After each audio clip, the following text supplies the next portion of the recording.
આપડા ભાઈબંધનો હળો નવરંગો માંડવો હતો માતાજીનો એટલે માંડવામાં આવતા રહ્યા અંદર આવીને હરસિદ્ધિ માતાના દર્શન કરી લીધા. આપણી શેરીમાં કેટલાય વર્ષ પછી રોડ પાસ તો ને રોડ વાળા આવી ગયા.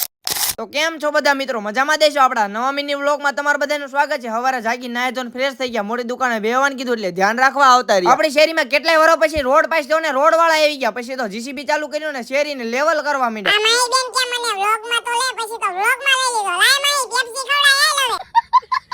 શેરીમાં રોડ ની હોય પણ વોશરૂમ ના ભૂંગળાનું એનું નુકસાન કરીને હવે આપડા ભૂંગળા નખાવા પડશે. બહાર તો બહુ તડકો લાગતો હતો, ઘરે આવીને પછી તો ચોઈ ઉપર એસી ચાલુ કર્યું ને હુઈ ગયા. હવે મળશું આપણે 2 કલાક પછી.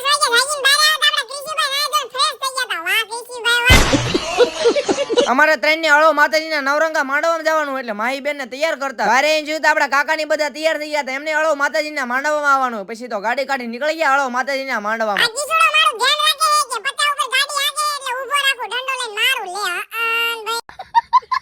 અવતારી આપડા ભાઈબંધના મોઢે હળો નવરંગા માંડવામાં અંદર આવીને પછી તો હરસિદ્ધિ માતાના દર્શન કર્યા. તમે બધા પણ દર્શન કરીને બહાર આવ્યા હતા. આપડા આકાશભાઈ આપડા દર્શનભાઈ બધા આવ્યા છે માંડવામાં. બધાને જમવા બેહાડવાના હતા. પછી તો હું આકાશભાઈ આપડા દર્શનભાઈ ત્રણેય ભાઈઓ જમવા બેહી ગયા. આપડા ભાઈબંધના એના પરિવારમાં બધાની એકારે પંગત પાડી દે ને બધા મહેમાનને એકારે જમવા બેહાડી દે. માતાજીની પ્રસાદી આવી ગઈ ને બધા ભાઈઓને પ્રસાદી આપી દીધી ને બધા ભાઈઓ જમવા બેહી ગયા. આપણે હળો માંડવામાં આવ્યા છીએ. આપડા પવાભાઈ ને એમને નવરંગો માંડવો કર્યો. આપડા વિજયભાઈ પ્રસાદી દેવામાં ઉભા. પછી તો એમને વ્લોગમાં લઈ લીધા. માતાજીની પ્રસાદી લઈ લીધી, ગાડી કાઢી નીકળી ગયા બધા ભાઈઓ પાછા ઘર બાજુ. ઘરે આવતા આપડા ફેમિલી વાળા બહાર બેઠા હતા. તમે બધા ફોલો તો કરી નાખો.